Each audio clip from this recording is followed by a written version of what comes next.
तो कैसे हैं आप सब। आशा करते होंगे आप बिल्कुल ठीक हैं। आज का जो मेरा वीडियो रहेगा इसमें हम पढ़ेंगे MCQ क्वेश्चन के बारे में। तो मैं आपको बता दूं, आज का जो मेरा वीडियो है इसमें हम आपके यूपी SSSC मुख्य सेविका का सिलेबस जो है उसमें एक चैप्टर दिया हुआ था परामर्श एवं संचार, यानी कि परामर्श, काउंसलिंग और संचार कम्युनिकेशन के बारे में पढ़ने वाले हैं। ठीक है, तो इस चैप्टर वाइज समझ लीजिए ये क्वेश्चन रहने वाले हैं। तो देखते हैं आज के क्वेश्चन क्या हैं। चलिए स्टार्ट करते हैं आज का वीडियो बिना किसी देरी के। अगर आप हमारे चैनल पर नए हैं तो प्लीज़ चैनल को लाइक करिए, शेयर करिए, सब्सक्राइब करिए और देखते रहिए हमारा अपना यूट्यूब चैनल एग्जाम आरजू क्लासेस। देखते हैं आज का पहला क्वेश्चन क्या है। परामर्श मनोविज्ञान एवं मनोवैज्ञानिक विशेषता है, इसका तात्पर्य किस प्रक्रिया से होता है। ऑप्शन नंबर ए है संबोधन, बी है संयुक्त खोज, सी उपबोधन एंड डी हमारा है विकासात्मक। तो यहाँ पे जो राइट आंसर होगा वो ऑप्शन नंबर बी संयुक्त खोज हो जाएगा। नेक्स्ट है परामर्श प्रक्रिया का उद्देश्य परामर्श प्रार्थी को किसके स्वतंत्र रूप से हल करने योग्य बनाना है। परामर्श प्रार्थी को किसके स्वतंत्र रूप से हल करने योग्य बनाना, यानी कि आपका जो परामर्श है वो परामर्श क्या चीज़ है। परामर्श का मतलब क्या होता है। परामर्श का मतलब ये होता है अगर कोई समस्या है और हम उस परामर्श द्वारा उस समस्या को निदान पा सकते हैं। तो यहाँ ऑप्शन नंबर ए हमारा करेक्ट हो जाएगा। समस्याओं का निदान करना ही हमारा परामर्श होता है। तो ऑप्शन नंबर ए हमारा सही हो जाएगा। नेक्स्ट है परामर्श प्रक्रिया में कितने तत्व शामिल होते हैं। परामर्श प्रक्रिया में कितने तत्व शामिल होते हैं। इस क्वेश्चन का आंसर ऑप्शन नंबर ए है 2, बी हमारा 3, सी हमारा है 4 एंड डी हमारा है 5। तो इस क्वेश्चन का आंसर 2 होगा। ठीक है, एक परामर्श को ग्रहण करने वाला, एक परामर्श को देने वाला। तो ऑप्शन नंबर ए हमारा करेक्ट हो जाएगा। नेक्स्ट है किस आधार पर परामर्शदाता प्रार्थी को समायोजन हेतु पर्याप्त जानकारी उपलब्ध कराता है। ऑप्शन नंबर ए है निर्णयात्मक क्रियाओं का, बी हमारा है अभिक्षमता, सी है परिस्थितियों एंड डी हमारा क्रियाकलापों। तो यहाँ पर जो राइट आंसर होगा ऑप्शन नंबर सी परिस्थितियों हो जाएगा। क्या हो जाएगा, option number see the right answer. Next है परामर्श प्रक्रिया में मुख्यतः 2 तत्व शामिल होते हैं, जिसमें प्रथम तत्व में डाट डाट तथा डाट डाट हैं। अब देखो क्या है, परामर्श प्रक्रिया में 2 तत्व शामिल होते हैं, जिसमें क्या होगा, प्रथम तत्व में क्या होगा तो द्वितीय तत्व में क्या होगा। ऑप्शन नंबर ए प्रार्थी परामर्शदाता, बी हमारा परामर्शदाता और शिक्षक, सी हमारा निर्देशक शिक्षक एंड डी हमारा प्रार्थी विद्यार्थी। तो पहला जो हमारा होता है वो प्रार्थी होता है और दूसरा हमारा परामर्शदाता हो। देखो एग्जाम्पल के तौर पर हम आपको बता दें, आप रोगी हैं, ठीक है, आप डॉक्टर के पास दवा लेने जाते हैं। तो क्या होगा, आप प्रार्थी हैं और डॉक्टर क्या है, परामर्शदाता है। डॉक्टर आपको परामर्श देता है, सलाह देता है और आप उस परामर्श को ग्रहण करते हैं। तो आप प्रार्थी हो गए, डॉक्टर क्या है, परामर्शदाता है। आपको सलाह देने वाला परामर्शदाता और सलाह को एक्सेप्ट करने वाला यानी कि परामर्श को लेने वाला परामर्शग्राही होता है। तो यहाँ पर ऑप्शन नंबर ए हमारा करेक्ट हो जाएगा। नेक्स्ट क्वेश्चन की बात करें, परामर्श प्रक्रिया के फलस्वरूप प्रयोग किए जाने वाली प्रविधि क्या है। ऑप्शन नंबर ए है साक्षात्कार, बी हमारा है परीक्षण, सी है निर्देशन एंड डी हमारा है ये सभी। तो परामर्श प्रक्रिया के फलस्वरूप जो हमारे प्रयोग किए जाने प्रविधि हैं वो परीक्षण भी होता है, निर्देशन भी होता है, साक्षात्कार भी होता है। तो ऑप्शन नंबर डी हमारा करेक्ट हो जाएगा। नेक्स्ट है सेवार्थी अपने विचारों को व्यक्त करने में जितना स्पष्ट एवं निष्पक्ष होंगे उन्हें परामर्श से उतना ही अधिक लाभ होगा। यह परामर्श के किस मूल तत्व को दर्शाता है। यह परामर्श के किस मूल तत्व को दर्शाता है। ऑप्शन नंबर ए रागात्मक संबंध, बी हमारा है संचार, सी हमारा सेवाकरण एंड डी हमारा है विकासात्मकता। तो यहाँ पे जो राइट आंसर होगा वो ऑप्शन नंबर बी संचार हो जाएगा। क्या हो जाएगा, option number B is the right answer. Next है परामर्श की आवश्यकता होती है, भाई क्यों होती है। ऑप्शन नंबर ए है सेवार्थी की समस्याओं की पहचान करने में, बी हमारा है संज्ञान सूचनाएं प्राप्त करने में, सी हमारा है शैक्षिक एवं व्यावसायिक योजना निर्माण में एंड डी हमारा है उपयोग सभी। तो परामर्श की आवश्यकता क्यों होती है भाई, सेवार्थी की समस्याओं की पहचान करने में, यानी कि कोई रोगी है तो उसकी जो भी समस्या है उसकी पहचान करने में, बी हमारा है संज्ञान सूचनाएं प्राप्त करने, यानी कि जो भी हमारी सूचनाएं होती हैं उनको संज्ञान में लेना। तीसरा हमारा है शैक्षिक एवं व्यवसाय योजना निर्माण में, यानी कि शिक्षा के क्षेत्र में और चाहे व्यवसाय के क्षेत्र में किसी भी क्षेत्र में योजना निर्माण में जो हमारा परामर्श होता है उसकी आवश्यकता होती है। तो यहाँ पर ऑप्शन नंबर डी हमारा करेक्ट हो जाएगा।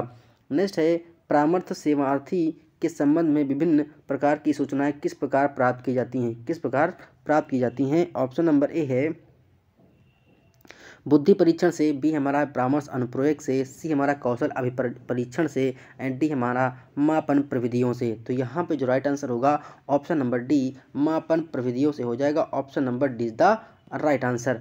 नेक्स्ट है मापन प्रविधियों में कौन सी प्रविधियाँ सम्मिलित हैं? कौन सी सम्मिलित हैं? ऑप्शन नंबर ए रुझान परीक्षण, बी हमारा है व्यक्तित्व परीक्षण, सी हमारा है बुद्धि परीक्षण एंड डी हमारा ये सभी।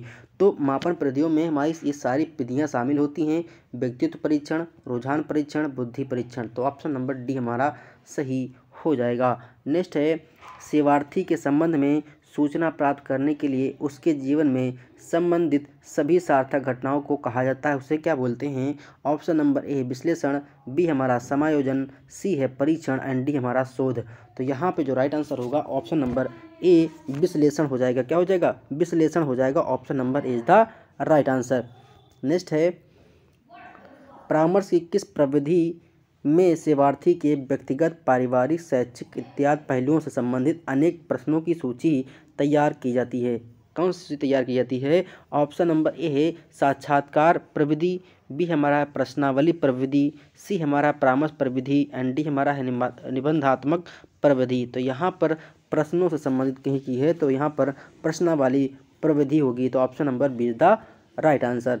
नेक्स्ट है जब परामर्शदाता एवं प्रार्थी के मध्य डाट डाट संबंध स्थापित होता है तभी साक्षात्कार सफल होता है। कैसा होगा भाई साहब? ऑप्शन नंबर ए रागात्मक होगा, बी हमारा है संज्ञान, सी हमारा है व्यावसायिक एंड डी हमारा समायोजित। देखो रागात्मक मतलब होता है प्रेम वाला भाव। तो जब परामर्शदाता और प्रार्थी के मध्य प्रेम वाला संबंध होगा तभी साक्षात्कार सफल हो सकता है। राग मतलब होता है प्रेम, राग मतलब होता है प्रेम, ठीक है।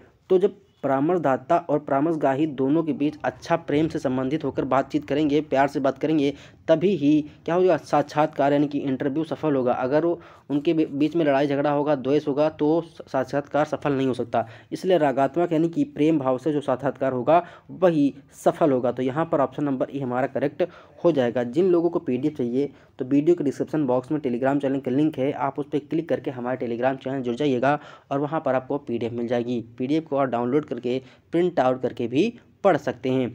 नेक्स्ट है सामान्यतः सूचनाओं का एक स्थान से दूसरे स्थान तक स्थानांतरण डाटा कहलाता है, उसे हम क्या बोलते हैं?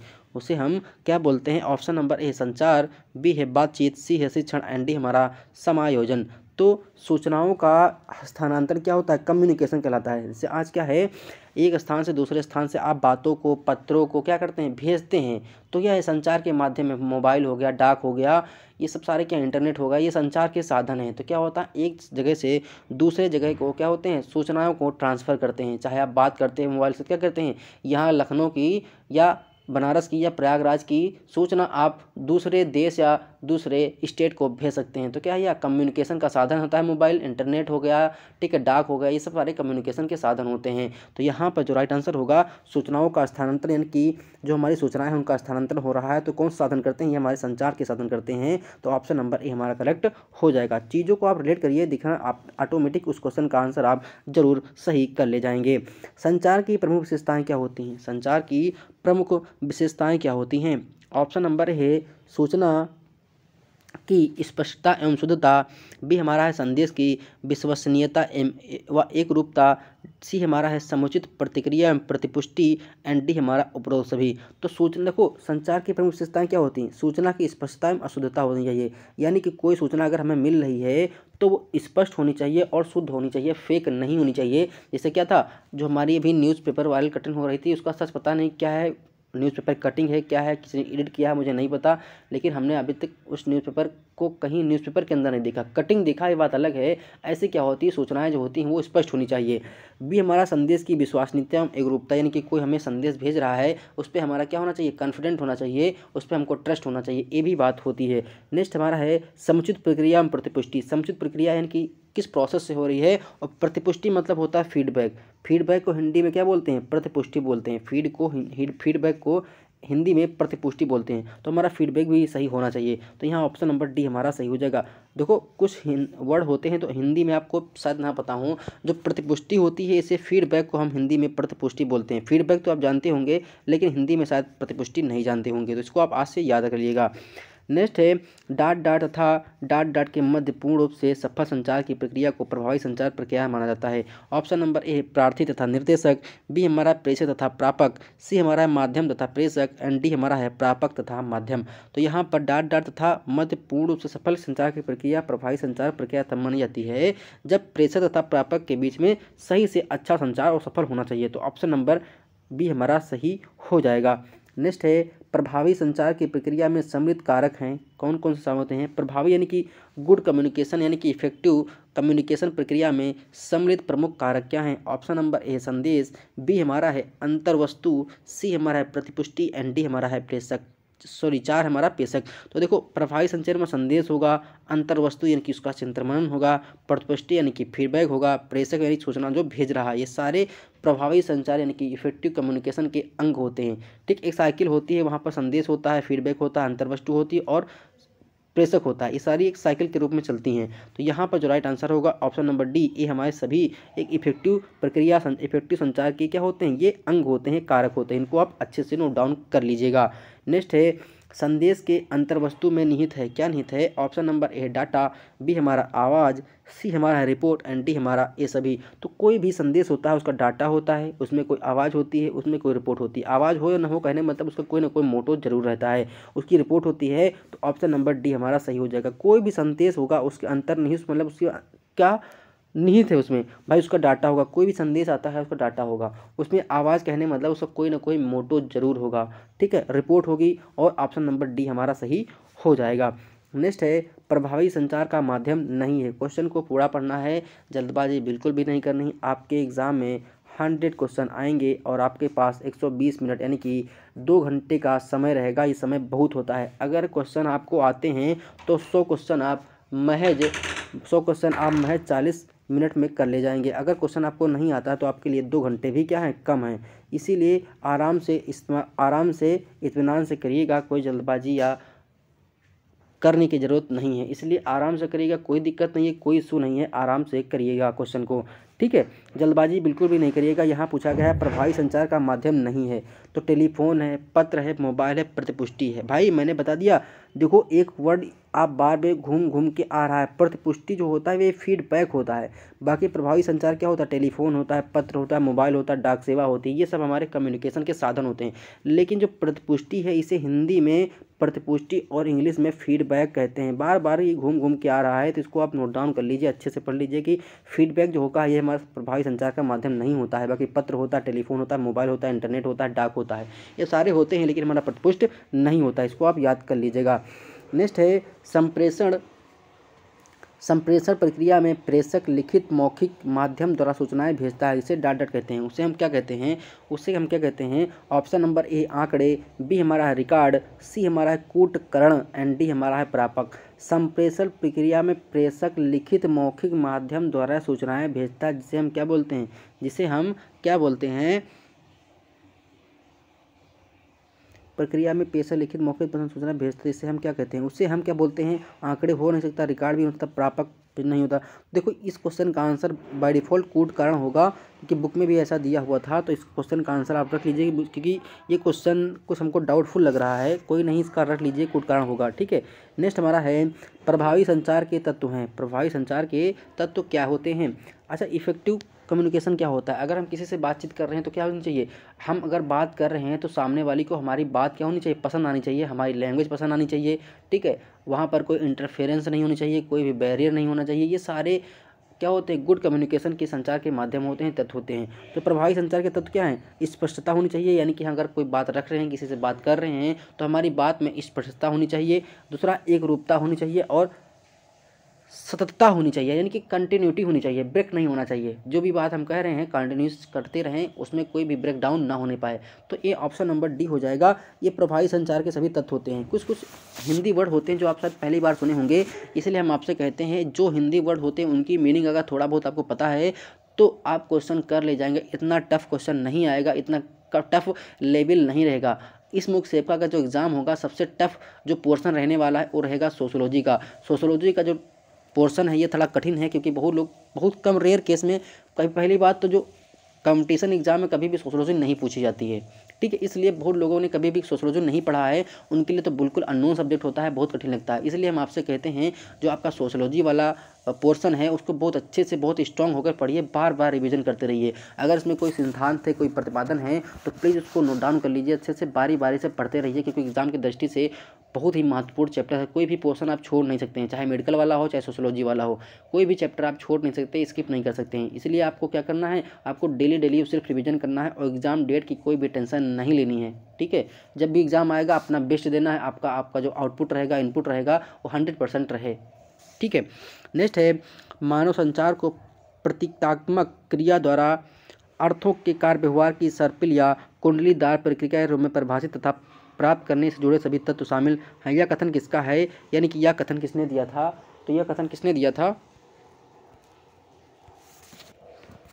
तो यह कथन किसने दिया था। ऑप्शन नंबर ए है बॉबी सैरलेस पार्सिंग, बी हमारा है लिटिल, सी है मिलेट एंड डी हमारा आर्ड वर्टिड। तो यहाँ पर आप इसको रट लीजिए कि बॉबी सैरलेस पार्सिंग ने ये सिद्धांत दिया था। नेक्स्ट है संचार कौशल का लाभ नहीं है सूचनाओं की प्राप्ति एवं प्रदान करना, बी हमारा है भावनात्मक समर्थन प्रदान करना, सी हमारा है मानवीय व्यवहारों पर ऋणात्मक प्रभाव डालने, एंड डी हमारा है नए संबंधों के निर्माण में। तो संचार कौशल कहने में मतलब है कि आप किसी से बातचीत कर रहे हैं तो आपका स्किल क्या होना चाहिए। ठीक है, मेरा स्किल ये है कि हम किसी से बात करते हैं तो उससे हम बहुत अच्छी तरह से डील कर लेते हैं।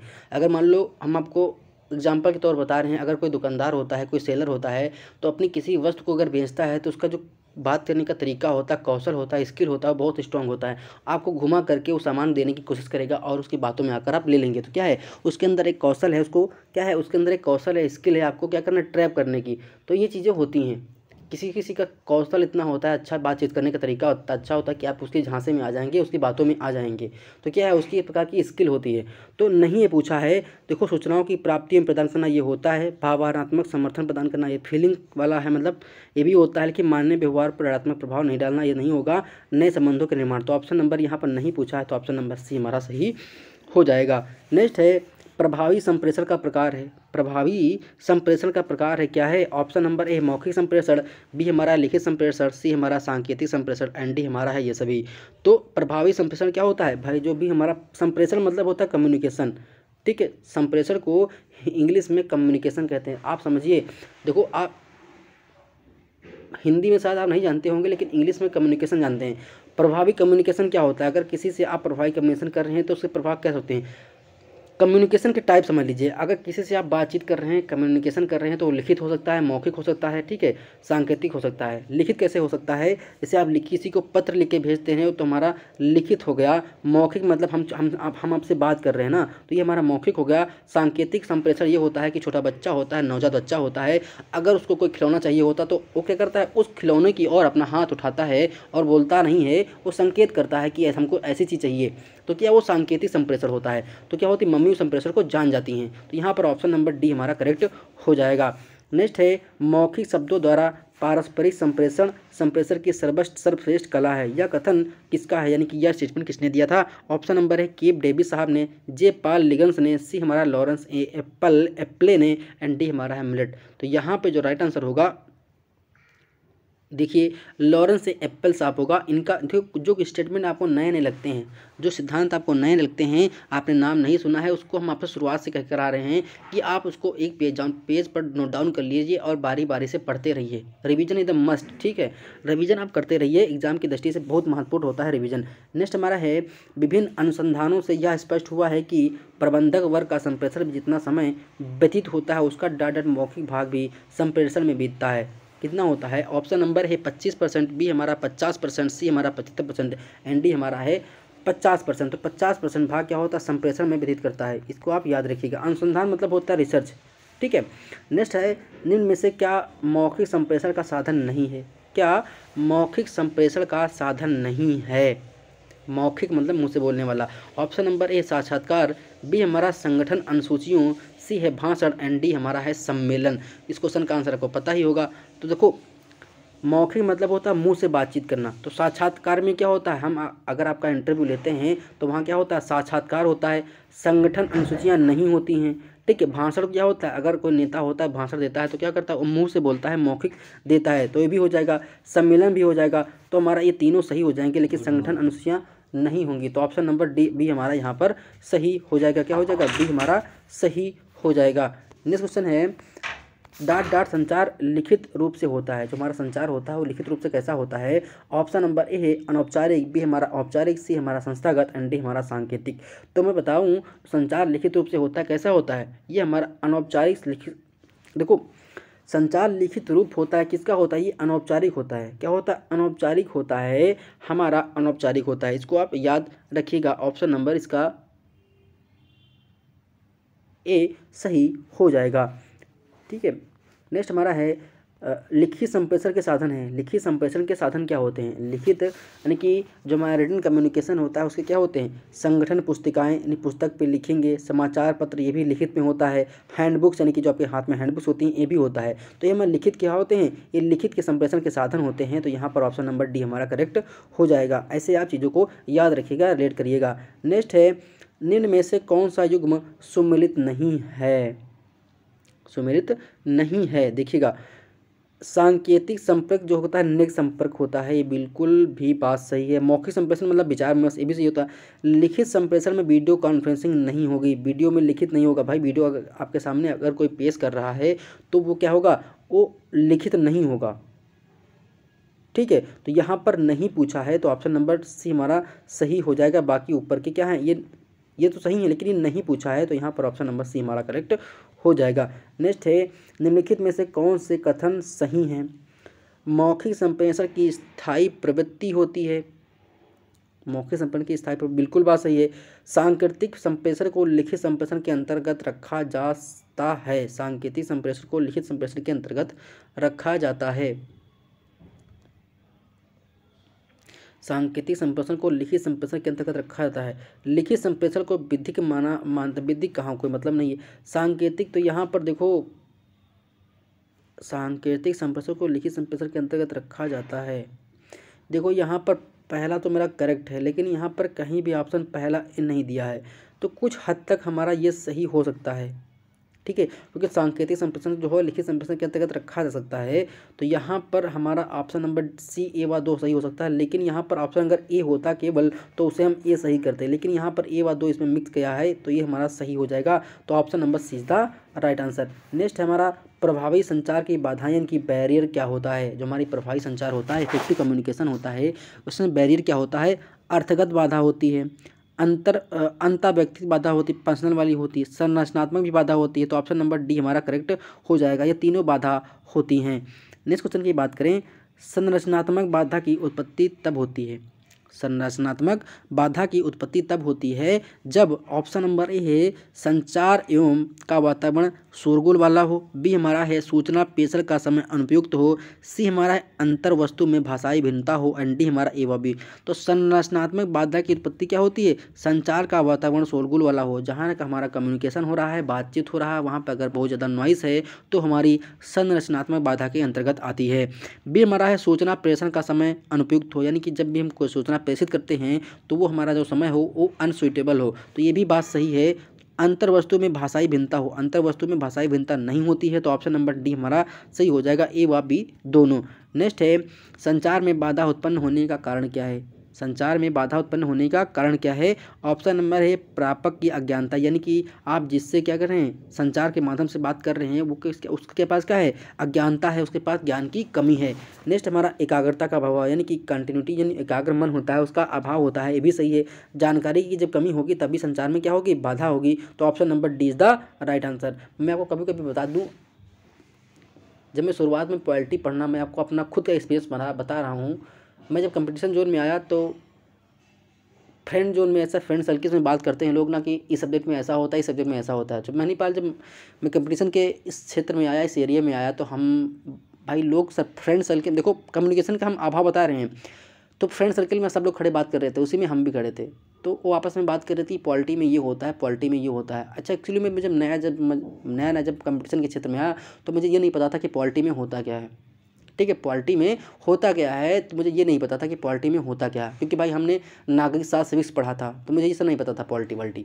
तो उनसे पूछा कि पॉलिटी में होता क्या है। बात ये थी कि वो हमसे सीनियर थे, वो कई साल वो तैयारी अपनी कर चुके थे, उनके पास एक्सपीरियंस था कई वर्षों का, 4-5 वर्षों का, लेकिन हम नए नए क्षेत्र में आए थे तो हमको इतना ज़्यादा पता नहीं था। तो हमसे पूछे कि पॉलिटी होती क्या है, तो वो हमसे बोले कि आप 2-3 महीने 4 महीने से यहाँ रह रहे हैं, आपको ये नहीं पता है कि पॉलिटी में है क्या, तो आप पॉलिटी में ज़ीरो हैं। हमको बड़ा बहुत अच्छा, हमको बुरा हमको इसलिए नहीं लगा क्योंकि हम उनसे कंपटीशन में बहुत ज़्यादा पीछे थे। पीछे इसलिए थे क्योंकि हम नए नए मार्केट में आए थे, ठीक है। वो लोग बहुत ज़्यादा तैयारी कर रहे थे, बहुत दिन से पढ़ रहे थे, उनको पता था कि पॉलिटी में क्या होता है, लेकिन हमको पॉलिटी में ये नहीं पता था कि क्या होता है। उन्होंने हमसे एक चीज़ बोली थी कि आप पॉलिटी में ज़ीरो हैं। मुझे लगा ठीक है, वाकई में हम ज़ीरो हैं, अपने हम सुधार करेंगे। मैंने उसी दिन से पढ़ना इस पॉलिटी में स्टार्ट किया। तो ज़्यादा कुछ नहीं आता है, लेकिन जितने भी अनुच्छेद होते हैं, जितनी पॉलिटी के जो इंपॉर्टेंट अनुच्छेद हैं या फिर अमेंडमेंट एक्ट हैं, संशोधन हैं, सारे हमको आते हैं, ठीक है। तो क्या हुआ, उनकी बातों से बुरा नहीं माने। हमारा वहाँ पर क्या था, अभाव था, यानी कि जानकारी की कमी थी, इसीलिए वहाँ हमको थोड़ा ओड लगा। तो ये चीज़ें होती हैं। आपको जहाँ पर खड़े हैं आकर सोचिए, वहाँ पर आपको नहीं आती तो नहीं बोलना चाहिए था। हमको वहाँ पर ये वर्ड नहीं बोलना चाहिए था कि हमको पॉलिटी नहीं आती है। अगर नहीं आती होती तो हमको ऐसा मजाक नहीं बनाते, ठीक। तो ऐसा चीज़ें होती हैं, घटनाएं घटती रहती हैं। इससे क्या होता है, आप जीवन पर्यंत सीखते हैं कुछ ना कुछ। तो पॉलिटी पढ़ना स्टार्ट किए तो सारा नोट बन गया, अच्छा सा तैयार कर लीजिए। मुझे नहीं पता था पॉलिटी में एक्चुअली में होता क्या है, ये बहुत पुरानी बात है, ठीक है। तो ऐसे आप याद रखिएगा, ये सारी क्या होती हैं, कमी होती हैं। कुछ एक्सपीरियंस होते हैं, शेयर करने से था आपको अच्छा भी लगता होगा कि ऐसा ऐसा होता है जीवन में। नेक्स्ट है, संप्रेषण की बाधाओं को दूर करने का उपाय क्या है। ऑप्शन नंबर ए है सक्रिय श्रोता बनना, बी हमारा लेखन एवं भाषा कौशल का उन्नयन, 3 है हमारा शांति एवं एकाग्रचित वातावरण, 4 है हमारा संदेश की पूर्ण व्याख्या। तो यहाँ पर जो राइट आंसर होगा ये सभी हो जाएगा। सक्रिय श्रोता बनना होता है। संप्रेषण की बाधाओं दूर करने का उपाय क्या है भाई, सक्रिय श्रोता यानी कि एक तो क्या है, लिसनर बनना चाहिए। लेखन में भाषा कौशल का उन्नयन होना चाहिए, यानी कि अच्छा से होना चाहिए। शांत एवं एकाग्रचित वातावरण होना चाहिए, यानी कि जहाँ आप बातचीत कर रहे हैं, संप्रेषण कर रहे हैं, कम्युनिकेशन कर रहे हैं, वहाँ पर बढ़िया अच्छा वातावरण होना चाहिए। संदेश की पूर्ण व्याख्या होनी चाहिए, यानी कि कोई संदेश प्रसारित हो रहा है तो उसकी पूर्ण व्याख्या होनी चाहिए। तो यहाँ पर ऑप्शन नंबर डी सही हो जाएगा। आशा करते हैं वीडियो पसंद आया होगा, तो प्लीज़ वीडियो को लाइक करिए, शेयर करिए, सब्सक्राइब करिए। अगर आप हमारे चैनल पर नए हैं तो प्लीज़ चैनल को सब्सक्राइब जरूर कर दीजिए। मिलते हैं नेक्स्ट वीडियो में। धन्यवाद, शुक्रिया, आपका दिन शुभ हो, मंगलमय हो।